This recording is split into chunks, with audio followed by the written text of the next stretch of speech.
Cinema ರಂಗದಲ್ಲಿ ಒಂದಷ್ಟು ಬೇರೆ ಬೇರೆ ಧ್ವನಿಗಳು ಕೇಳಿ ಬರ್ತವೆ. It means me too. ಲೈಂಗಿಕವಾಗಿ ನಿಮ್ಮ ದುರುಪಯೋಗ ಮಾಡಕ್ಕೆ ಏನಾದ್ರು ಪ್ರಯತ್ನ ಪಟ್ಟ ಅಂದ್ರೆ ಸಿನಿಮಾ ಮಾಡ್ಬೇಡಿ, ಆಚೆ ಬನ್ನಿ, ಪ್ರತಿಭಟಿಸಿ. ಅವಾಗ ಪ್ರತಿಭಟಿಸ್ತಾ ಇದ್ದವ್ರು ಇವಾಗ ಯಾಕೆ ಪ್ರತಿಭಟಿಸ್ತೀರಾ? ಯಾಕೆ ಸಿನಿಮಾ ಕಂಪ್ಲೀಟ್ ಮಾಡಿದ್ರಿ? ಅಲ್ಲೇ ಅರ್ಧಕ್ಕೆ ಬರ್ಬೇಕಾಗಿತ್ತಲ್ಲ. ರಿಷಬ್ ಶೆಟ್ಟಿ ನಿಮ್ಮ ಆತ್ಮೀಯ ಸ್ನೇಹಿತರು. ನಾನು ರಿಷಬ್ ಶೆಟ್ಟಿ ಅಕ್ಕಪಕ್ಕ ಒಂದೇ ಬೆಂಚು 3 ವರ್ಷ ಕೂತಿದ್ವಿ. ನನಗೆ ಆಶ್ಚರ್ಯ ಅನಿಸ್ತಿಲ್ಲ. ನನಗೆ ಅವಾಗಲೇ ಗೊತ್ತಿತ್ತು ನನಗೆ ಇವನ್ ಮುಂದಕ್ಕೇನೋ ಆಗ್ತಾನಂತ. ನಾನು ರಿಷಬ್ ಶೆಟ್ಟಿ ಓದೋದ್ರಲ್ಲಿ ಭಯಂಕರ ಅಂದ್ರೆ ಆ ಭಯಂಕರ ಅಲ್ಲ. ಎಕ್ಸಾಮ್ ಟೈಮಲ್ಲಿ ಅವ್ನ ಮುಂದೆ ನಾನು ಹಿಂದೆ, ಇಬ್ರು ಆಲ್ಮೋಸ್ಟ್ ನೋಡ್ಕೊಂಡು ಬರಿತಾ ಇದ್ವಿ. ಇಬ್ರು ಡಮಾರೋ, ಕಾಪಿ ರೈಟ್ರು. ಈಗ ರಿಷಬ್ ಅವರು ಸಂಪರ್ಕ ಸಿಕ್ಕಾಗಿಲ್ಲ, ಹಿಂಗೆ ಮಾತಾಡ್ತೀವಿ. ಮಗ ಆರಾಮನೋ ಅಂತ. ಮಗ ಆರಾಮೋ ಏನೋ ಅಂತ. ಈ ಸಿನಿಮಾ ರಂಗದಲ್ಲಿ ಒಂದಷ್ಟು ಬೇರೆ ಬೇರೆ ಧ್ವನಿಗಳು ಕೇಳಿ ಬರ್ತವೆ. ಇಟ್ ಮೀನ್ಸ್ ಮೀಟು ಅಂದ ತಕ್ಷಣ ಅದ್ರ ಬಗ್ಗೆ ಒಂದಿಷ್ಟು ಜನ ಮಾತಾಡ್ತಾರೆ. ಆದರೆ ಈ ಥರದ ಧ್ವನಿ ಕಳ್ಕೊಂಡವ್ರ ಬಗ್ಗೆ ಯಾಕೆ ಮಾತಾಡ್ತಾರೆ? ಇದೇ ವಿಚಾರ ನಾನು ಇದೇ ಹೇಳ್ತೀನಿ. ಎಲ್ಲರೂ ಬಂದು ಮೀಟು ಬಗ್ಗೆ, ಆ ಬಗ್ಗೆ, ಈ ಬಗ್ಗೆ ಮಾತಾಡ್ತಾರೆ. ಅವ್ರಿಗೆ ಧೈರ್ಯ ಇದೆ ಬಂದು ಮಾತಾಡಬೇಕು ಅಂತ. ಇವಾಗ ಒಬ್ಬ ಸಹ ನಿರ್ದೇಶಕ ಆಗಲಿ ಅಥವಾ ಯಾರೋ ಬಂದು ಅವನ ಕಷ್ಟಗಳು ಹೇಳ್ಕೊಳಕ್ ಹೋದಾಗ ಅವ್ನಿಗೆ ಭಯ. ನಾಳೆ ನನಗೆ ಅವಕಾಶ, ಒಬ್ಬ ದೊಡ್ಡ ನಿರ್ದೇಶಕ ಕೈಯಲ್ಲಿ ನನಗೆ ಅವಕಾಶ ತಪ್ಪೋಗುತ್ತೆ, ನನಗೆ ಕೆಲಸ ಸಿಗ್ಲಿಲ್ಲ, ನನಗೆ ದುಡ್ಡು ಕೊಡ್ಲಿಲ್ಲ ಅಂತಂದ್ರೆ ಅವ್ರ ಭಯದಲ್ಲೇ ಅವ್ರನ್ನ ಕುಗ್ಗಿಸ್ತಿದ್ವಿ. ಕುಗ್ಗೋಗಿದಾರೆ ಅವರು. ಬೇರೆಯವರು ಮೀಟು ಬಂದು ಮಾತಾಡಿ ನಮಗೆ ರೈಟ್ಸ್ ಬೇಕು ಅಂತ, ಅವ್ರು ನಮಗೆ ನ್ಯಾಯ ಬೇಕು ಅಂತಾರೆ. ಇವ್ರ ನ್ಯಾಯ ಬಗ್ಗೆ ಕೇಳೋದು ಯಾರು? ಇವರು ಮನುಷ್ಯರೇ ಅಲ್ಲ. ಇವ್ರ ಮೇಲೂ ದಬಾಳಿಕೆ ನಡೀತಿದೆ, ದೌರ್ಜನ್ಯ ನಡೀತಿದೆ, ದುಡ್ಡು ಕೊಡದೆ ದೌರ್ಜನ್ಯ. ಅದ್ರ ಬಗ್ಗೆ ಯಾರು ಕಣ್ಣಾಯಿಸ್ತಿಲ್ಲ. ಇಲ್ಲಿ ಇದು ಫೋಕಸ್ ಎಲ್ಲ ಈ ಕಡೆ ಇದೆ. ಅದು 15 ವರ್ಷ ಹಿಂದೆ ಆಗಿರುತ್ತೆ, 20 ವರ್ಷ ಹಿಂದೆ ಆಗಿರುತ್ತೆ. ಯಾವುದೋ ಒಂದು ಇನ್ಸಿಡೆಂಟ್ ಅದು ಬಂದು ತಂದು ಮಾತಾಡೋದು. ನಿಮಗೆ ಆ ಸಮಯ ಸಂದರ್ಭದಲ್ಲಿ ನಿಮಗೆ ಯಾರೋ ಒಬ್ಬ ಲೈಂಗಿಕವಾಗಿ ನಿಮ್ಮ ದುರುಪಯೋಗ ಮಾಡಕ್ಕೆ ಏನಾದ್ರು ಪ್ರಯತ್ನ ಪಟ್ಟ ಅಂದ್ರೆ ಸಿನಿಮಾ ಮಾಡ್ಬೇಡಿ, ಆಚೆ ಬನ್ನಿ, ಪ್ರತಿಭಟಿಸಿ. ಅವಾಗ ಪ್ರತಿಭಟಿಸ್ತಾ ಇದ್ದವ್ರು ಇವಾಗ ಯಾಕೆ ಪ್ರತಿಭಟಿಸ್ತೀರಾ? ಯಾಕೆ ಸಿನಿಮಾ ಕಂಪ್ಲೀಟ್ ಮಾಡಿದ್ರಿ? ಅಲ್ಲೇ ಅರ್ಧಕ್ಕೆ ಬರ್ಬೇಕಾಗಿತ್ತಲ್ಲ. ಕರೆಕ್ಟ್ ಅಲ್ಲ? ಸೊ ಕಷ್ಟ ಅನ್ನೋದು ಈ ಕಡೆನೂ ಇದೆ ತುಂಬಾ ಜನದು. ಅವ್ರ ಬಗ್ಗೆ ನಾವು ಧ್ವನಿಗೂಡ್ಬೇಕು, ಅವ್ರ ಬಗ್ಗೆನೂ ನಾವು ಕೈ ಜೋಡಿಸ್ಬೇಕು. ಅವ್ರ ಬಗ್ಗೆ ಯಾರು ಮಾತಾಡ್ತಿಲ್ಲ. ಕರೆಕ್ಟ್. ರಘು ಅವರಿಗೆ ಸಿನಿಮಾ ರಂಗದಲ್ಲಿ ಬಹಳಷ್ಟು ಜನ ಫ್ರೆಂಡ್ಸ್ ಇದ್ದಾರೆ, ಆದರೆ ತುಂಬ ಯಾರೂ ಆತ್ಮೀಯರಲ್ಲ. ಆದರೆ ಈ ರಿಷಬ್ ಶೆಟ್ಟಿ ನಿಮ್ಮ ಆತ್ಮೀಯ ಸ್ನೇಹಿತರು, ನಿಮ್ಮ ಜೊತೆಗೆಲ್ಲ ತುಂಬ ಒಡನಾಟ ಇದ್ದಿದ್ರ ಬಗ್ಗೆ ಭಾಳ ಜನರಿಗೆ ಗೊತ್ತಿಲ್ಲ.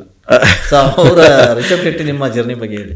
ರಿಷಬ್ ಶೆಟ್ಟಿನ ನನ್ನ ಕ್ಲಾಸ್ಮೇಟ್, ನನ್ನ ಕಾಲೇಜ್ ಮೇಟು, ನನ್ನ ಕ್ಲಾಸ್ಮೇಟು.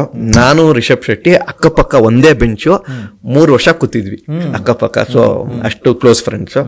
ನನಗೆ ರಂಗ ಸೌರಭ ನಮ್ಮ ಕಾಲೇಜಲ್ಲಿ ನಾಟಕ ಸೇರ್ಬೇಕಂದ್ರೆ ರಿಷಬ್ ಶೆಟ್ಟಿನೇ ಮೇಯ್ನು. ಈಗ ನಾನು ಬೆಂಗಳೂರಿನ PUC ಆದ ತಕ್ಷಣ ಡಿಗ್ರಿಗಂತ ನಾನು BHS ಕಾಲೇಜಿಗೆ ಸೇರಿದೆ.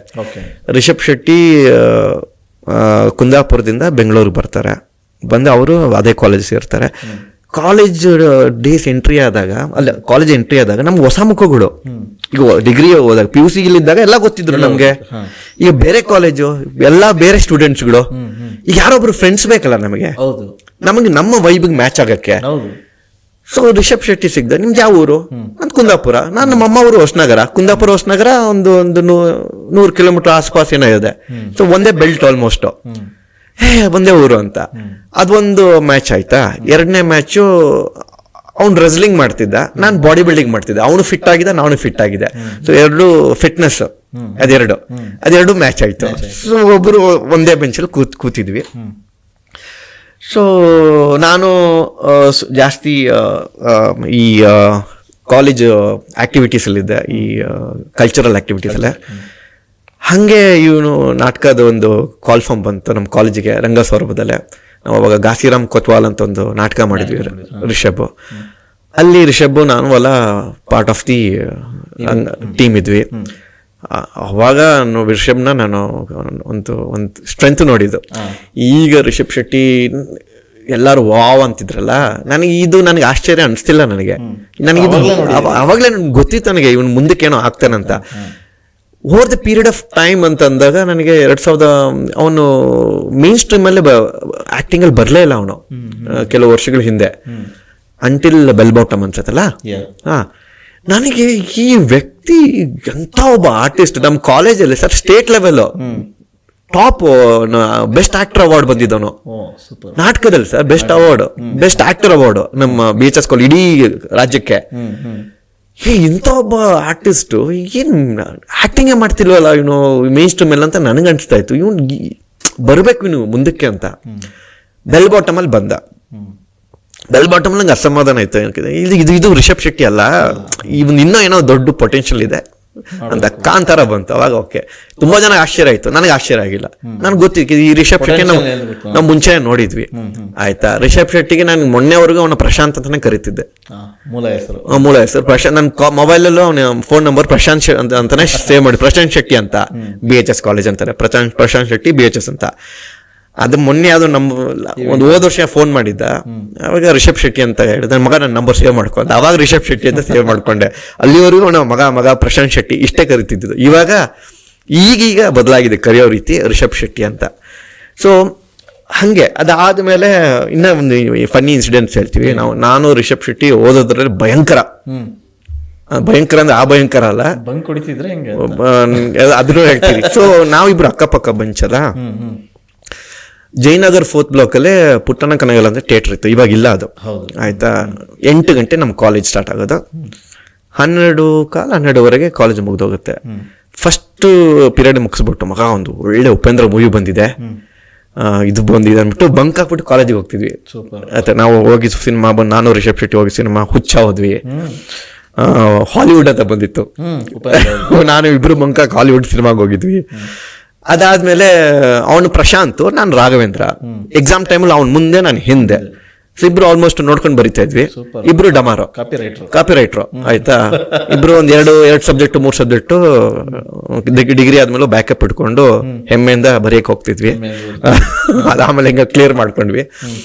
ಅದಾದ್ಮೇಲೆ ಕಾಲೇಜ್ ಆದ್ಮೇಲೆ ರಿಷಬ್ ಶೆಟ್ಟಿ ಟಚಲ್ಲಿ ಇದ್ದ ಅವಾಗವಾಗ. ಅಂತಂದ್ರೆ ಈಗ ಉದಾಹರಣೆಗೆ ಅವನು ವಾಟರ್ ಕ್ಯಾನ್ ಸಪ್ಲೈ ಮಾಡ್ತಿದ್ದ ಹೋಟ್ಲ್ಗೆ. ಫೋನ್ ಮಾಡೋನು, ಮಗ ನಿಮ್ಮ ಮನೆ ಹತ್ರ ಉಡುಪಿ ಪಾರ್ಕ್ ಬಂದಿದ್ದೀನಿ ವಾಟರ್ ಹಾಕಕ್ಕೆ, ಬಾರೋ ಮಚ್ಚ ಬಾರೋ ಮಗ ಅಂತಿದ್ದೆ. ಮನೆಗೆ ಬರ್ತಿದ್ದ. ಒಂದು ಒಳ್ಳೆ ಕತೆ ಮಾಡಿದ್ದೀನಿ, ನನಗೆ ಒಬ್ಬರು ಆ್ಯಕ್ಟ್ರ್ ಇದ್ದಾರೆ, ಅವ್ರದ್ದು ಡೇಟ್ಸ್ ಬೇಕು ಮಗ, ಅವಾಗ ನಿನಗೆ ಸ್ವಲ್ಪ ಪರಿಚಯ ಇದ್ದಾರೆ, ನನಗೆ ಹಿಂಗೆ ಕಾಂಟ್ಯಾಕ್ಟ್ ಮಾಡಿಕೊಡ್ಸು ಅಂತ. ಅವ್ರಿಗೆ ಗೊತ್ತಿರೋ ಮುಖಾಂತರ ಅದು ಕಾಂಟ್ಯಾಕ್ಟ್ ಮಾಡಿ ಹಿಂಗಿದೆ ಏನಂತ ರೆಮ್ಯುನರೇಷನ್ ಅಂತ ಕೇಳಿದೆ. ಹಿಂಗಂತ ಮಗ ಅವರು ಹೇಳಿದರು, ಹಿಂಗೆ ಅವ್ರದ್ದು ರೆಮ್ಯುನರೇಷನ್ ಇಷ್ಟಿದೆ ಅಂತ.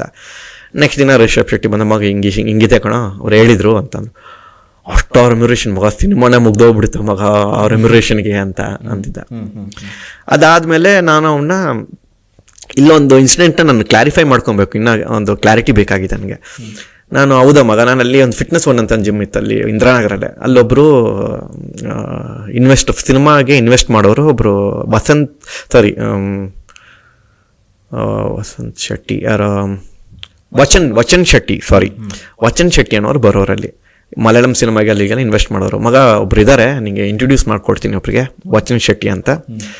ನೀನು ಶೆಟ್ಟಿ, ಅವರು ಶೆಟ್ಟಿ, ಮಂಗಳೂರು ಒಂದು ಒಳ್ಳೆ ಕನೆಕ್ಷನ್ ಇರುತ್ತೆ, ಟ್ರೈ ಮಾಡಿ ನೋಡು ಅಂತ. ಸೊ ಅವ್ರು ಇಂಟ್ರೊಡ್ಯೂಸ್ ಮಾಡಿದ್ದೆ. ಬಟ್ ಅದು ಮುಂದಕ್ಕೆ ಏನಾಯ್ತು ಅಂತ ಗೊತ್ತಿಲ್ಲ. ಬಟ್ ಕೆಲವು ಇಂಟರ್ವ್ಯೂವಲ್ಲೇ ಈಗ ಅದಾದ್ಮೇಲೆ ರಕ್ಷಿತ್ ಶೆಟ್ಟಿ ಕ್ಲಿಕ್ ಆಗ್ತಾರೆ, ಸಿಂಪಲಾಗಿ ಒಂದು ಲವ್ ಸ್ಟೋರಿ. ಅದಾದಮೇಲೆ ಅದೇ ಕಥೆನ ರಿಕ್ಕಿ ಕತೆ, ಅದು ಆ್ಯಕ್ಚುಲಿ ಅದೇ ಕಥೆನ ರಕ್ಷಿತ್ ಶೆಟ್ಟಿಗೆ ರಿಕ್ಕಿ ಸಿನಿಮಾ ಮಾಡ್ತಾರೆ. ರಕ್ಷಿತ್ ಶೆಟ್ಟಿ ಹೀರೋ ಆಗಿದ್ರು, ವಾಸ್ ಅ ಸ್ಟಾರ್. ರಕ್ಷಿತ್ ಶೆಟ್ಟಿಗೆ ಒಂದು 10 ಲಕ್ಷನೋ 9 ಲಕ್ಷನೋ ಅಡ್ವಾನ್ಸ್ ಕೊಡೋಕ್ಕೆ ಅದೇ ತುಂಬ ಇಂಟರ್ವ್ಯೂಲ್ ರಿಷಬ್ ಶೆಟ್ಟಿ ಹೇಳಿದ್ದಾನೆ. ವಚನ್ ಶೆಟ್ಟಿ ಒಬ್ರು ಸ್ನೇಹಿತರು ಇದ್ದಾರೆ, ನನ್ನ ಸ್ನೇಹಿತರು, ಅವ್ರನ್ನ ಹೋಗಿ ಭೇಟಿಯಾಗಿ ಒಂದು ಫೈನಾನ್ಸ್ ಅಡ್ವಾನ್ಸ್ ತಗೊಂಡು ರಕ್ಷಿತ್ ಶೆಟ್ಟಿಗೆ ಕೊಟ್ಟಿದ್ದೆ ಅಂತ.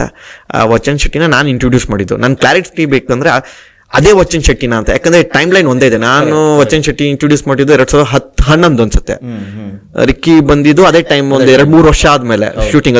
2014-15 ಅನ್ಸುತ್ತೆ. ಸೊ ಮೇ ಬಿ ಅದು ನನ್ನ ಕ್ಲಾರಿಟಿ ಬೇಕಂದ್ರೆ ರಿಷಬ್ ಸಿಕ್ಕಿದಾಗ ಕೇಳಬೇಕು ಅನ್ಸತಿ. ಅದು ಯಾಕೆ ಸುಮಾರು ಇಂಟ್ರೋಲ್ ಇದನ್ನ ಪ್ರಸ್ತಾಪ ಮಾಡಿದ್ದಾರೆ. ಅದನ್ನ ಒಟ್ಟು ಈಗ ರಿಷಬ್ ಅವರು ಸಂಪರ್ಕ ಸಿಕ್ಕಾಗೆಲ್ಲ ಹಿಂಗೆ ಮಾತಾಡ್ತೀರಿ, ಮಗ ಆರಾಮನೋ ಅಂತ, ಹ್ಞೂ ಮಗ ಆರಾಮೋ ಏನೋ ಅಂತ ಹಿಂಗೆ ಹೇಳ ಮಗ ಅಂತಾರೆ. ಅದು ಮಾಡಿದ್ದ ಕಾಂತಾರ ಟೈಮ್, ಯಾವಾಗ ಈ ಕಾಂತಾರ ಮಾಡೋ ಹೋದ ವರ್ಷ ಫೋನ್ ಮಾಡಿದ್ದ. ಅಲ್ಲಲ್ಲ, ಅದಾದ್ಮೇಲೆ ಕೆಲವು ತಿಂಗಳಿಂದ, ಒಂದು 10 ತಿಂಗಳಿಂದ ಫೋನ್ ಮಾಡಿದ್ದ.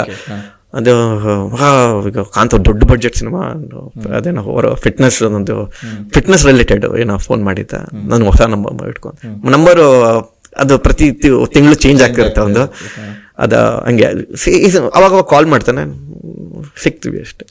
ನಿಮಗೆ ಮಾಧ್ಯಮದಲ್ಲಿ ಕೆಲಸ ಮಾಡುವ ಆಸಕ್ತಿ ಇದೆಯಾ? ಹಾಗಾದ್ರೆ ಕರ್ನಾಟಕ ಟಿವಿ ಡಿಜಿಟಲ್ ಮೀಡಿಯಾದಲ್ಲಿದೆ ನಿಮಗೆ ಒಳ್ಳೆಯ ಅವಕಾಶ. ಆಯ್ಕೆಯಾದವರಿಗೆ ಉಚಿತ ತರಬೇತಿ ಕೊಡ್ತೀವಿ. ತರಬೇತಿ ನಂತರ ಕೆಲಸ ಮಾಡುವ ಅವಕಾಶನೂ ಕೊಡ್ತೀವಿ. ಈ ಕೂಡಲೇ ನಿಮ್ಮ ಮಾಹಿತಿಯನ್ನ ಮೇಲ್ ಮಾಡಿ.